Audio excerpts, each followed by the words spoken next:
Hi everyone, Helen Taylor here. Welcome to Inspired Radio. This is the You Are Supernatural series.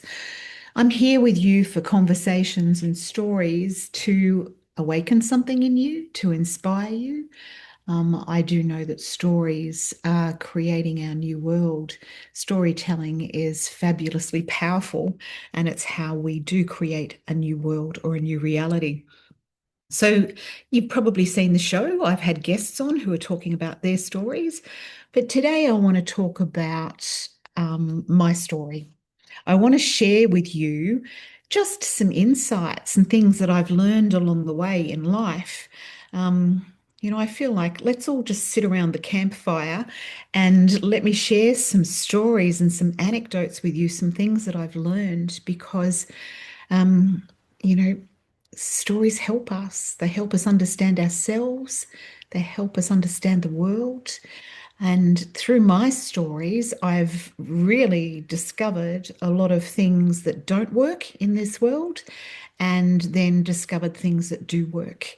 And I want to share some of those things. So, for those of you that don't know, I've written a book. That's my book, My Return to Love. This is the well used, well loved one it was the first one that I got to actually review, and it's very dog-eared. It's been used a lot. I want to talk today about programming. One of the things that I've learned about programs in this world.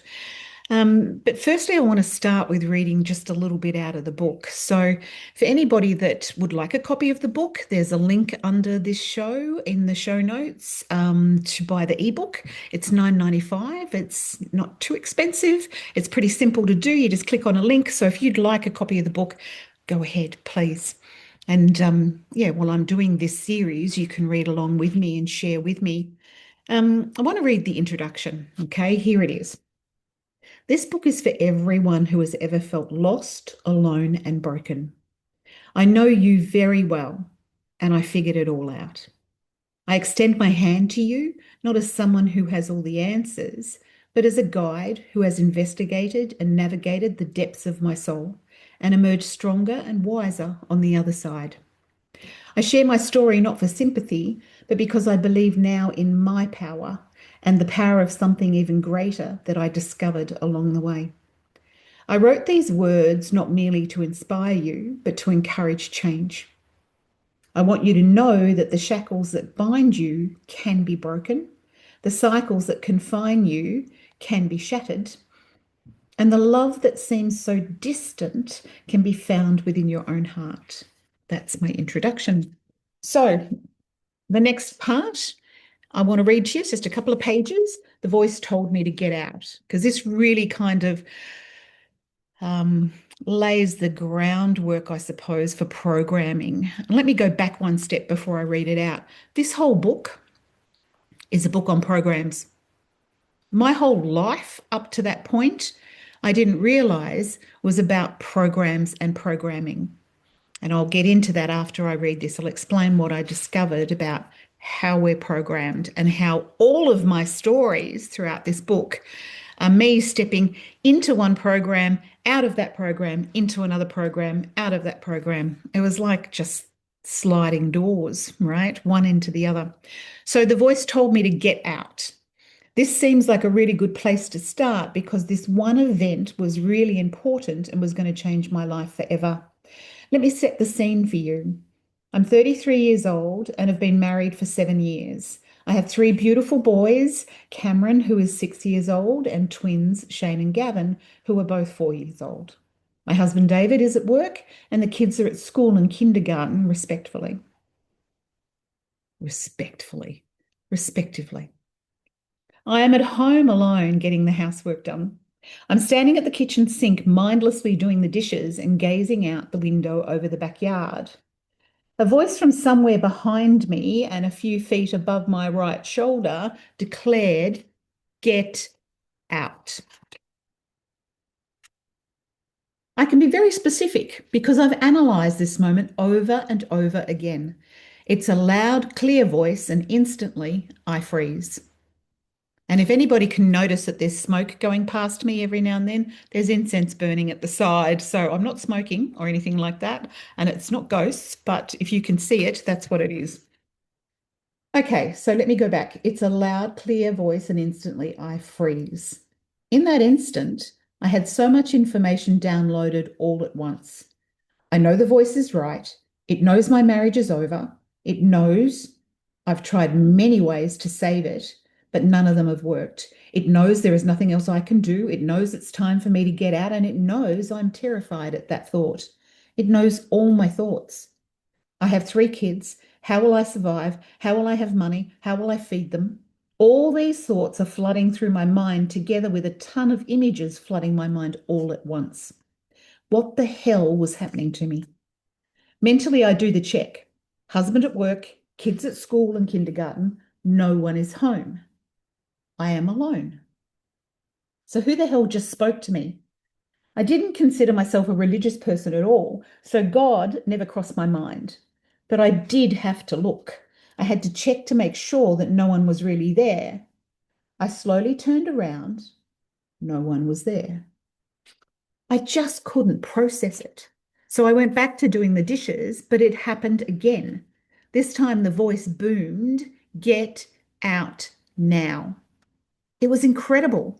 This voice was telling me exactly what I already knew, that the marriage was over and I had to leave. It seemed to support me somehow while giving me clear directions. I also realized something else was conveyed to me at the same time. It was a knowing, and you just can't explain knowing. The knowing was that if I stayed married to David, I was going to die. So there's the beginning of the book, right? That's the little snapshot that starts the book and starts the story off. It was the perfect place to start because I was 33 years old. Isn't that incredible? It's very significant numbers for those that are into numerology and stuff. I was 33 years old, standing at a kitchen sink, and some voice out of nowhere standing up here behind me told me to get out. And as it told me to get out, it downloaded information into me at the same time. Like I just got all these images and all these thoughts and ideas, and they were just swimming around everywhere. But as I said in that little bit, it knew everything about me. So I'm now a more experienced, more mature version of myself. It's 30 years on since that point. But for decades after that, I had no idea what that voice was. It was, as clear as somebody standing behind me, but there was nobody there to be seen, right? But that voice knew that I was caught in a program. My marriage, being married, is a program. Now, I'm not saying that programs are good or bad. I'm not saying that at all. But we have to consider how this world works. And looking back, writing the story and looking back many, many times at the events that are in my book, I realized that I was running programs that I had been taught to run. What do I mean by that? Well, when I looked back, I got married at exactly the same age that my mum got married at. I had my first child at the same age that she had her first child. It's interesting when you start putting the dots together, joining the dots, right? So the program of marriage, when I started to look back at it, I realized that nowhere in my whole life did I, Helen, who's sitting here now, ever, as I was growing up, say, I can't wait to be a mum. I really want to be a mum. I can't wait to be married and to have children. All through school, even after school, into work life, it was never high on an agenda for me at all. Um, no, no, it wasn't something I was after at all. And when I looked back at the scenario of being married and getting married and how I found my husband and how all of that worked out, This is how I describe it. I woke up one day, and it's in the book too. This part's in the book. I woke up one day, my life was fine. I was partying, I was working in law offices, I was, just enjoying life and what I thought was life and what I thought was enjoyable at the time. I was enjoying everything. And I woke up one morning and like I just, something had changed, something had shifted. And what I realize now is I'd stepped into a program or activated a program. And that program was find a husband, get married, and settle down and have kids. That's the program. Do you know what I mean? Many people are in that program, right?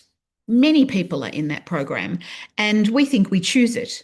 Where I think that it chose me, I stepped into it, it was activated. I explain it like somebody, I don't know, pushed play on a cassette. And for those of you who don't know what a cassette is, it's just like hitting the return button on your computer and setting something into motion. Um, it got activated. It was activated. And that program had been instilled in me by my mum and my dad, by life itself, the people around me.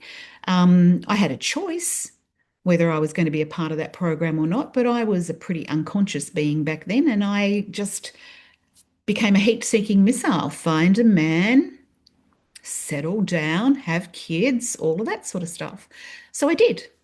I did. So overnight, I went from being independent and partying and traveling and experiencing all sorts of things and working and whatnot and having a great life to I've got to find a man and get married. Such a shift, such a shift. So the event that I just read out to you before was 7 years later. 7 years later. I figured out I run in 7 year cycles in my life. It's really, really valuable to know what your cycles are, but that's another topic. So 7 years later, I'm standing in my kitchen sink and our marriage was not working, not working. As I just said in that little snippet, I'd tried all sorts of ways to fix it. But our biggest problem was communication. We were on two different trams, two different trams. So the program was coming to an end. I was waking up, I suppose, and becoming aware of this program. And 7 years into it, it wasn't working. And I had to make a choice, right? I had to make a choice to either stay in that programming. But as the voice kind of downloaded, if I stayed, I was going to die. That didn't mean physically, but part of me was going to die. Something was going to die. I had to sacrifice something. And looking back from where I stand now, it was growth and evolution and being authentic to myself. I was going to have to give all of those things up. And I didn't know that at the time, right? So I had to make a choice to exit that program. How do those programs start? I figured that out too. As I said back at the beginning, programs are neither good or bad. They're not. All of us create them or co-create them. You think about it. We are the greatest creative power on this planet. We don't realize the extent of how creative that power is until we start paying attention to it. So, everything that is here in the material world is the result of an idea or a thought. It's where it starts. We create it with an idea or a thought, and we then start to put it into form in some way. So, somebody once upon a time came up with an idea of marriage. Okay. Somebody had to have the thought first or the idea, and then that creates an energy. Thoughts are energy. Think of them as thought bubbles, like you see in the cartoons. You've got those little dots and then you've got a bubble, right? Energy. Thoughts are energy, and they create a thought bubble. That's just the way I've looked at them. So I have an idea. I'm the first person to think about marriage, and I think that it's really good that people make a commitment to each other, that people have a ceremony to acknowledge it, and that they join hands. I think that's how it was joining of hands, and that's just evolved over the time. But let's go back on. I'm the first person. Let's pretend I'm the first person creating marriage. And I have that idea, so I talk to somebody else about it and I say, look, I've got this idea. What do you think about it? That person then starts to join my thought bubble, right? And they start to give their ideas. And then we share it with another person. And can you see the thought bubble starts to grow? It's energy. It's energy. Okay. And that energy starts to collect more and more people. The more we talk about it, the more we're creating this thought bubble, this energy. So let's take it a step further, right? Then we bring it from just an idea and just a conversation, we bring it into form and we create a ceremony and we have one couple do the ceremony and another couple do the ceremony. And, the ceremony starts to grow and people all come along to celebrate and support the ceremony. So collectively, they're all growing this thought form, this bubble about marriage. It's wonderful, isn't it? But you think about it. Imagine if 1,000 people were tuning into that thought bubble. Imagine the energy to it, right? And then 100,000 people are a part of supporting marriage and ceremonies and those sorts of things. And the bubble grows. And over the generations, it grows and grows and grows. Can you imagine how enormous that thought bubble is now in this world? Just think about it. And it's called programming now. It's called programming because those thought bubbles have a consciousness about them. Hmm. They have a consciousness about them and they want to grow or continue to exist. So you think about over the years, firstly, I've given you all the nice ideas that go into that thought bubble. But what about the not so nice ideas when the marriage doesn't work or when it's forced or when something goes wrong or that becomes a part of that bubble as well, like the good, the bad, and the ugly. The good, the bad, and the ugly is all part of that thought bubble, right? And that thought bubble, I call them egregores now. Thought bubbles, programming, pendulums, egregores. Look it up in the dictionary. Egregores are thought forms, collective thought forms, and they have an energy about them. They have a life force about them, and they love collecting more and more energy. And what I'm now knowing from what I've just said to you is that back at the end, when my marriage wasn't working anymore, um, I had to disengage from that thought form, from that egregore. Have you ever had to change something in your life that went against the status quo, that went against what the main tribe were doing? Because that's what it is, right? It's like pulling away from the mainframe, from the mainstream of life, pulling away from an egregore or a thought form or whatever you want to program, whatever you want to call it, isn't easy. It isn't easy.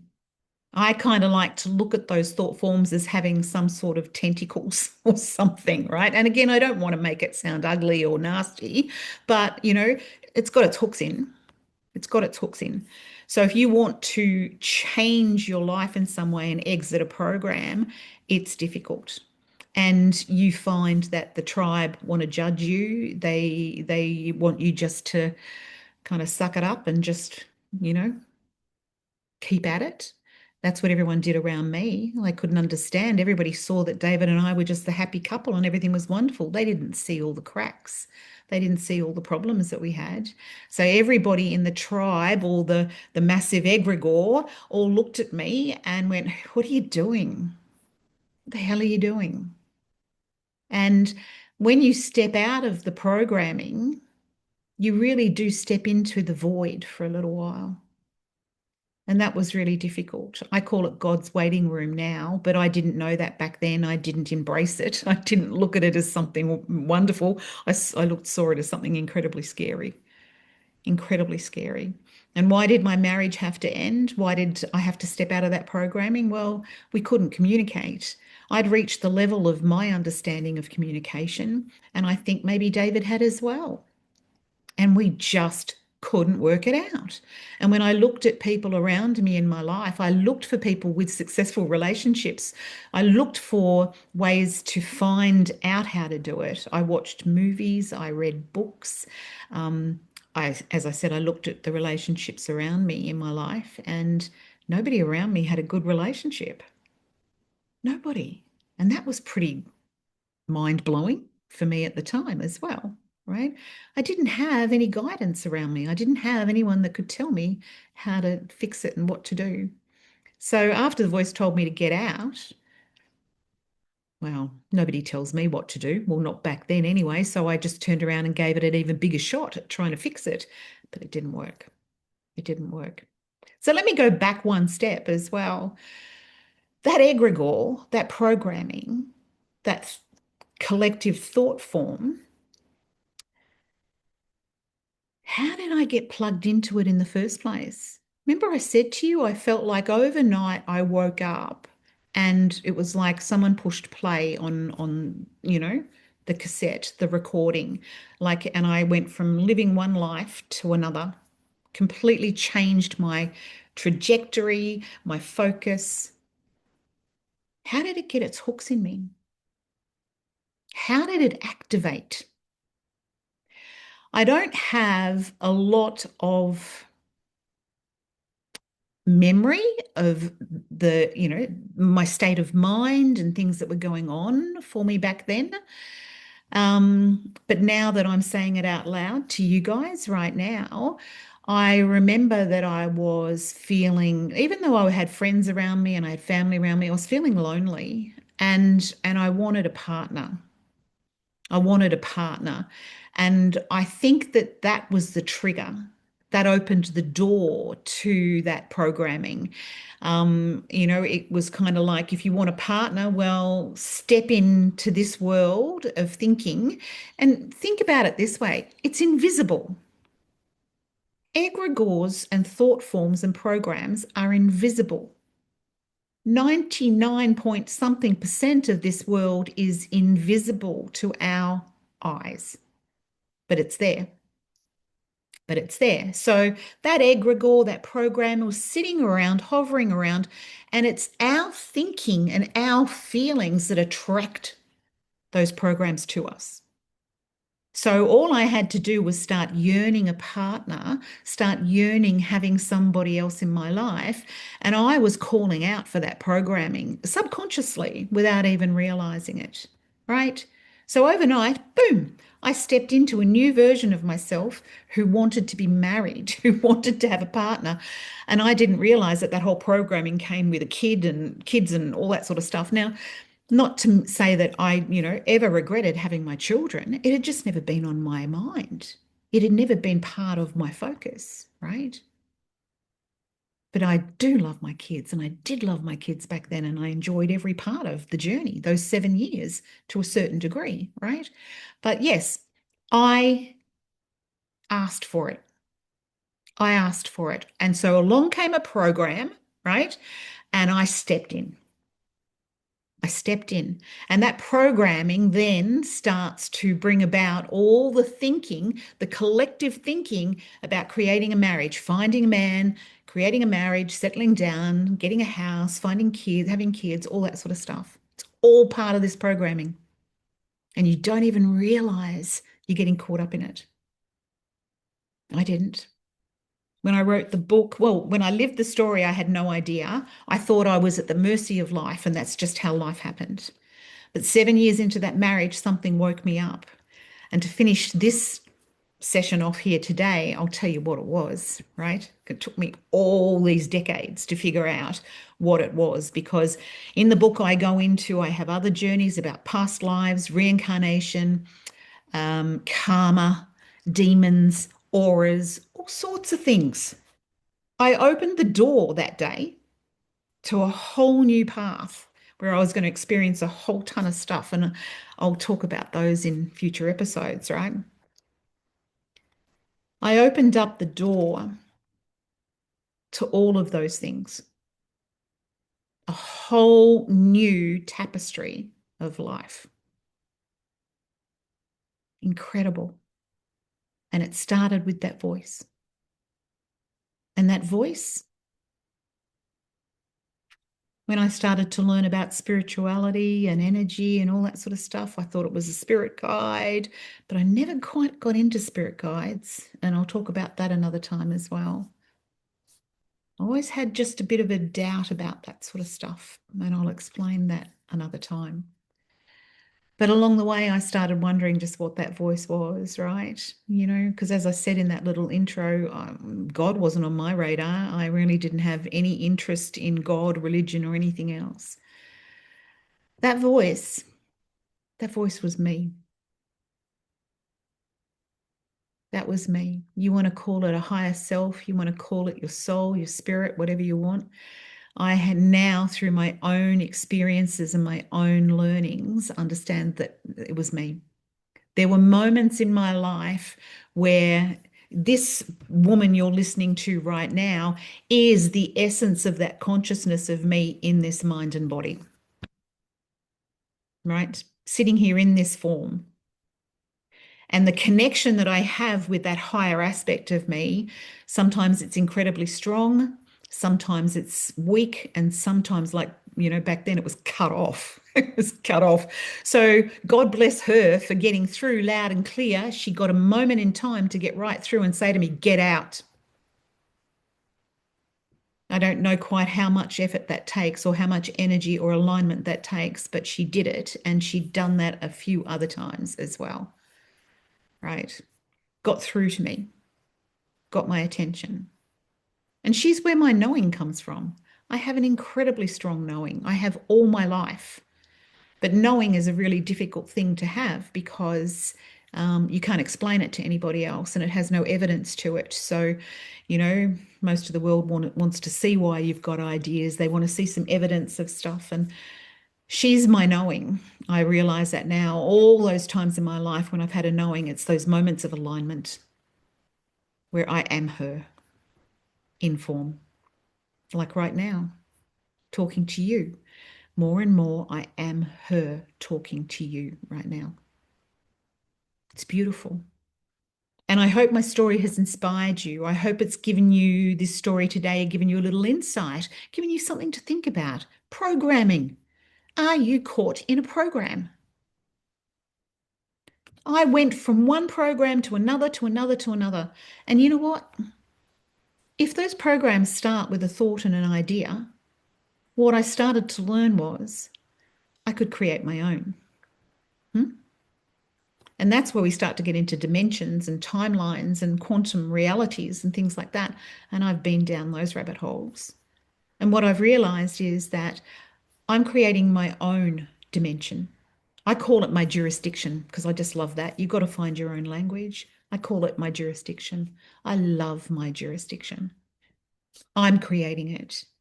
And I observe others around me that are they're in programs or they're in their other dimensions or whatever you want to call it. I watch people who are unconsciously programmed, and I watch people who are consciously in programs. We're all kind of walking all sorts of different paths at the moment.